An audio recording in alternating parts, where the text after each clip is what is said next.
Hello students, welcome to chemistry classes 11th by Gaurav sir. बच्चों, हम बात कर रहे हैं पीरियोडिक क्लासिफिकेशन ऑफ एलिमेंट्स के बारे में। अब तक हम क्या क्या पढ़ चुके हैं? अब तक हम पढ़ चुके हैं कैसे कैसे एलिमेंट्स को क्लासिफाई किया जा सकता है। हमने पढ़ा डेबनियर क्लासिफिकेशन, हमने पढ़ा लोथर मेयर क्लासिफिकेशन, हमने पढ़ा टेलुरिक हेलिक्स, हमने पढ़ा न्यूलैंड्स क्लासिफिकेशन, मेंडलीव क्लासिफिकेशन, और लास्ट हमने पढ़ा क्या? Long form of modern periodic table. हमने long form of modern periodic table के अंदर भी दो बातें पढ़ी। हमने बोर क्लासिफिकेशन ऑफ एलिमेंट्स पढ़ा, जो कि था 4 टाइप में divided, that is noble gases, representative elements, transition elements and inner transition elements. इसके बाद बच्चों हमने क्या पढ़ा? इसके बाद हमने पढ़ा दैट इज हमने किसके बारे में बात करी? हमने बात करी about modern classification, electronic configuration classification के बारे में। आज हम बात करने वाले हैं बच्चों किसके बारे में? अलग अलग trends of periodic table. Periodic table में कैसे कैसे ट्रेंड्स आएंगे, क्या क्या ट्रेंड्स आएंगे, इसके बारे में हम बात करेंगे। ठीक है, तो हाँ, वो भी लूँगा, बस अभी थोड़ी देर पहले बस बारे में बच्चों हम बात कर रहे हैं पीरियोडिक क्लासिफिकेशन ऑफ एलिमेंट्स के बारे में। और हमने अब क्या पढ़ना है? अब हमने ये पढ़ना है कि कैसे कैसे पीरियोडिक टेबल के अंदर ट्रेंड सेट किए जाते हैं, कैसे कैसे पीरियोडिक टेबल के अंदर ये पता चलता है कि कौन सी चीज़ बढ़ रही है लगातार या घट रही है, और इसके लिए हम इस शब्द को बोलते हैं क्या? पीरियोडिसिटी। सो ये बात पहले मेंडलीव के टाइम से शुरू हो गई थी। When the elements are arrange in increasing order of atomic mass their property repeat. लेकिन फिर उसके बाद मॉडर्न पीरियोडिक टेबल आया, मोजली ने बताया कि नहीं भाई, when the elements are arrange in the order of increasing atomic number then their properties that is repeat. और फिर हमने क्या बात करी? हमने बात करी कि भैया वो प्रॉपर्टीज़ रिपीट क्यों हो रही हैं। वो प्रॉपर्टीज़ रिपीट हो रही हैं, ओके कोई बात नहीं, वो प्रॉपर्टीज़ रिपीट हो रही हैं किसकी वजह से? इलेक्ट्रॉनिक कॉन्फ़िगरेशन की वजह से। तो हमने क्या पढ़ा पीरियोडिक टेबल के अंदर? अगर आपको पीरियोडिक टेबल याद हो तो हमने कहा था कि पीरियोडिक टेबल के अंदर ग्रुप्स होते हैं, और पीरियोडिक टेबल के अंदर क्या थे बच्चों? ग्रुप्स के अलावा पीरियड्स थे। तो ये जो ग्रुप्स और पीरियड्स थे, इनकी खास बात क्या थी? इनकी खास बात ये थी कि जो ग्रुप्स होते हैं उनके अंदर लास्ट में आने वाला इलेक्ट्रॉन सेम था। याद है ना भाई? जैसे हमने क्या कहा, एस ब्लॉक, और एस ब्लॉक के सब लास्ट में या तो S1 आ रहा था या S2। जो पहली वाली रो थी, जो ये वाली रो थी लिथियम सोडियम पोटेशियम वाली, इसके लास्ट में क्या आ रहा है? S1 S1 S1 S1 S1। जो दूसरी वाली रो है, इसके लास्ट में क्या आ रहा है? S2 S2 S2 S2। इसमें क्या आ रहा था? P1 P1 P1 P1, है ना? तो इस तरीके से, क्योंकि इलेक्ट्रॉनिक कॉन्फ़िगरेशन रिपीट हो रही है, और हम ये बात अच्छे से जानते हैं। अगर आपको याद हो 10th क्लास में भी हमने पढ़ा था कि जब भी कोई केमिकल रिएक्शन होती है तो या तो इलेक्ट्रॉन का ट्रांसफ़र हो रहा है या इलेक्ट्रॉन का शेयरिंग हो रही है, ये हो रहा था ना?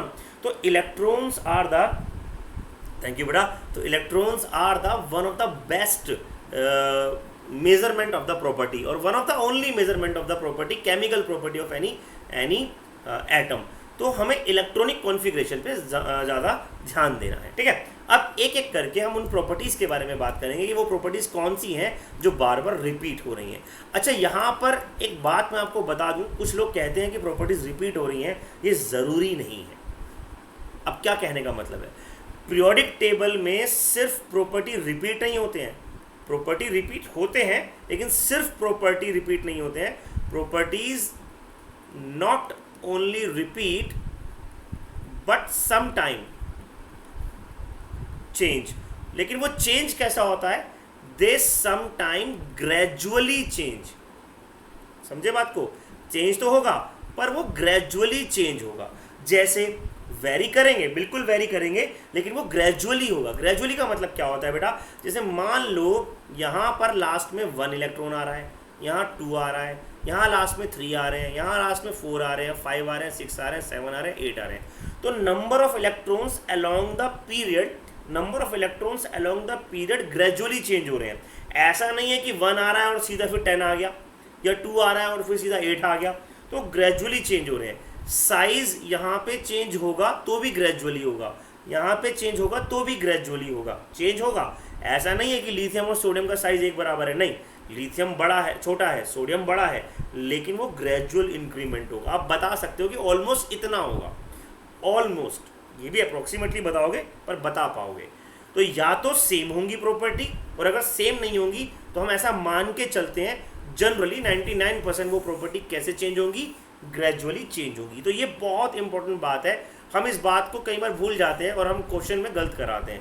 क्वेश्चन में लिखा हुआ आएगा, मान लो कोई ऑब्जेक्टिव क्वेश्चन आया, ऑब्जेक्टिव क्वेश्चन में लिखा हुआ आया, फॉर एग्जांपल वो बोलते हैं कि भाई in periodic table property remain same, properties may remain same, उन्होंने मे वर्ड लगा दिया है, मे remain same. Number 2, properties must remain same, must remain same. पहले बताओ दोनों में से कौन सा सही है, 1 और 2, 1 और 2, तो 1 ठीक है। अब तीसरा ऑप्शन भी दे दिया, तीसरा ऑप्शन भी दे दिया, प्रॉपर्टीज मे वेरी, और चौथा ऑप्शन दे दिया, प्रॉपर्टीज मस्ट वेरी। अब कौन सा ठीक है, 4 ऑप्शन आ गए। तो इसी तरीके से एग्जाम में क्वेश्चन आने हैं, 1 और 3 बोथ आर करेक्ट। यहाँ पर मल्टीपल चॉइस आर करेक्ट। तो ऐसे क्वेश्चन जब आते हैं जिसमें मल्टीपल ऑप्शंस आर करेक्ट, याद रखिएगा ये क्वेश्चंस भी एग्जाम में आते हैं, कंपटीशन में भी आते हैं। समझ लो स्नेहा, मिष्टी, निहारिका, कुलदीप, वंश, देवांश, सबको समझ में आ रहा है? सहज, ऋषभ, ठीक है ना? जरा इस तरीके से ये वाले क्वेश्चन एग्जाम में आते हैं। और फिर अब समझना शुरू करते हैं बच्चों। हम बात करते हैं पहली प्रॉपर्टी के बारे में, एटॉमिक रेडियाई के बारे में। तो सबसे पहले बात करते हैं कि भाई एटॉमिक रेडियाई होता क्या है, किसको हम बोलते हैं atomic radii.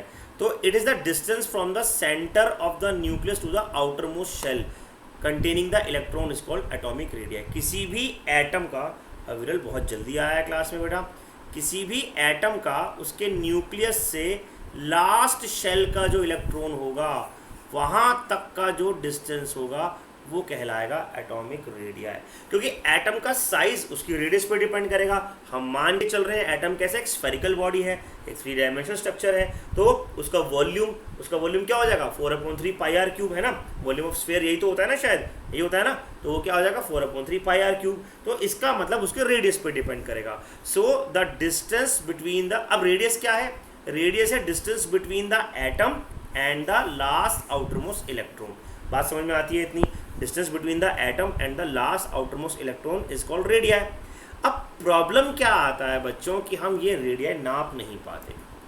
The exact determination of the radius is not possible. क्यों नहीं है वो भी आपके सामने लिखा है कि करके इनके बारे में बात करते हैं। The exact determination of radii is not possible. Why? सबसे पहली बात तो it is not possible to measure the exact distance since atom do not have well defined boundary. अब ये क्या है सर?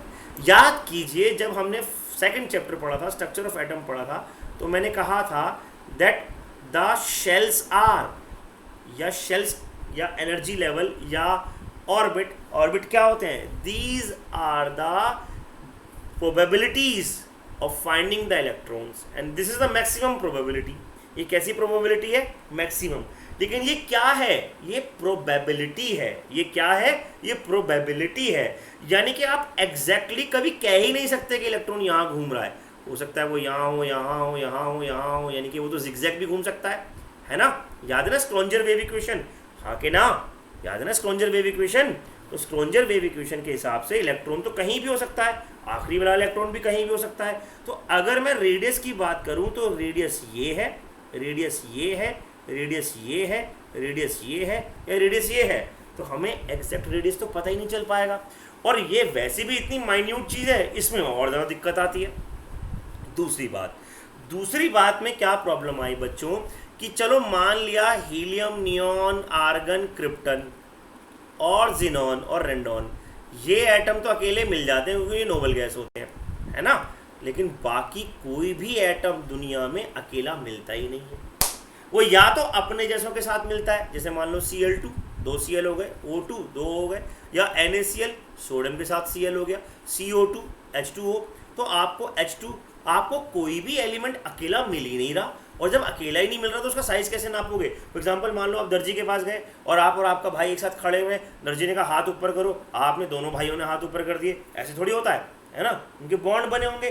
तो भैया वो क्या करेंगे? भैया जिन्हें पढ़ा रखा है वो जवाब मत दो, जिन्होंने नहीं पढ़ा है उनको बोलने दो, ठीक है। स्नेहा समझ में आ रहा है, अनुभूति को तो खैर आ रहा हूँ, उसको मैंने लास्ट टाइम पढ़ाया हुआ है 10th में, निहारिका को भी पढ़ाया हुआ है, देवांश को भी पढ़ाया हुआ है, अविरल को नहीं पढ़ाया है, उसको नहीं पता होगा। तो बात समझ में आ रही है कुलदीप? Everyone hurry up. तो पहली बात तो क्या हो गई, एग्जैक्ट बाउंड्री नहीं है। और दूसरी प्रॉब्लम क्या आ गई कि अकेला मिल नहीं रहा। दूसरी प्रॉब्लम क्या आ गई, अकेला मिल नहीं रहा। और तीसरी जो सबसे बड़ी प्रॉब्लम आती है वो ये आती है कि भैया दूसरे एटम के प्रेजेंस में वो अपना इन्फ्लुएंस गड़बड़ कर देता है। इसका क्या मतलब है? इसका मतलब ये है कि भाई ये हकीकत बता रहा हूँ मैं तुम्हें, एक एटम के साथ जब दूसरा एटम आ जाए, मान लो ये अकेला था तो ऐसा था, अब इसके सामने क्या हो, इसके सामने दूसरा एटम आ जाए तो हो सकता है इसका साइज चेंज हो जाए।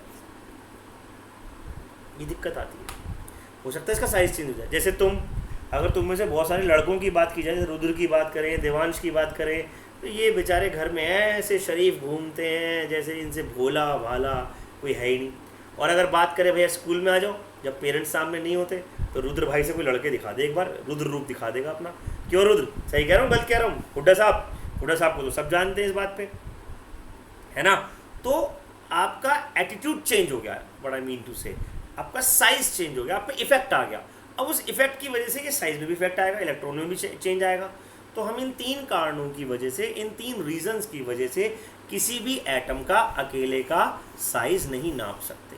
अब इसका इलाज क्या ढूंढा जाए? अच्छा, इसमें एक और प्रॉब्लम भी है, आप चाहो तो नंबर 4th प्रॉब्लम भी लिख सकते हो, और वो क्या है?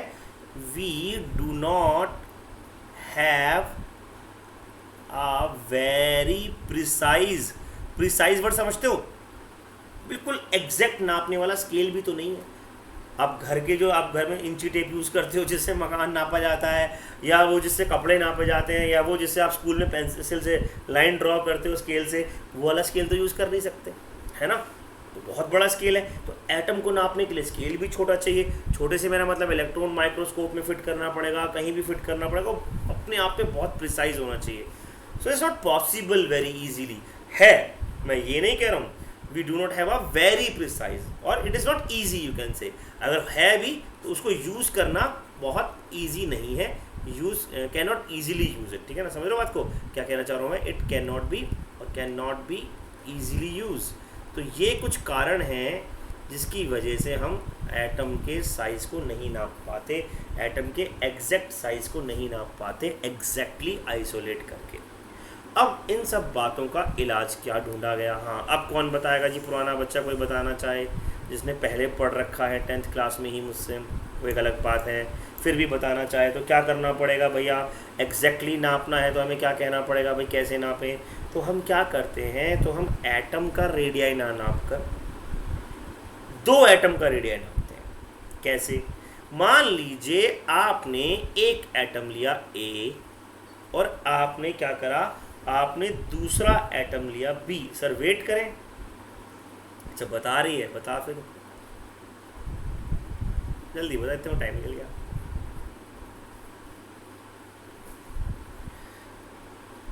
चल तू टाइप कर दे, मैं तेरे को मार्क्स दे दूंगा उतने में, अगर तूने बता दिया तो हमने क्या कहा, 2 एटम हमने लिए।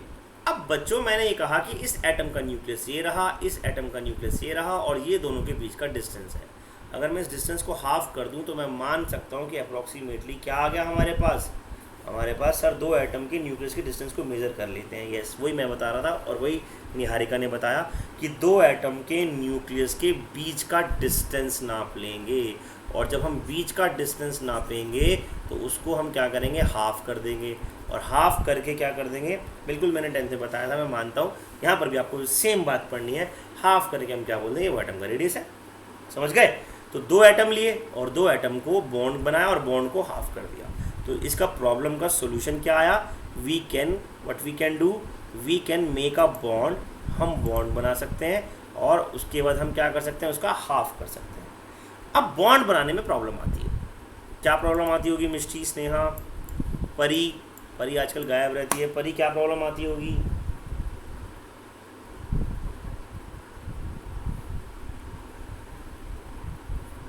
बताओ भाई, क्या प्रॉब्लम आती होगी? कमेंट्स सुन रहा हूँ मैं तुम लोगों के, बोलो जल्दी जल्दी बोलो। नहीं, नोबल गैस बॉन्ड नहीं बनाते, एक तो नोबल गैस बॉन्ड नहीं बनाते यार, ये भी दिक्कत है। और कोई प्रॉब्लम? ठीक है, नोबल गैस बॉन्ड नहीं बनाते, ये भी एक प्रॉब्लम है। कोई और प्रॉब्लम? दूसरी जो सबसे बड़ी प्रॉब्लम है वो टेक्निकल प्रॉब्लम है। हाँ, वो टेक्निकल प्रॉब्लम क्या है, कई बार जब ये बॉन्ड बनाते हैं 2 एटम तो ओवरलैप कर जाते हैं। अब पता चला जो एग्जैक्ट साइज था उससे थोड़ा कम नप गया, है ना, बीच का ना साइज तो सबके कॉमन में आ गया, कम नप गया।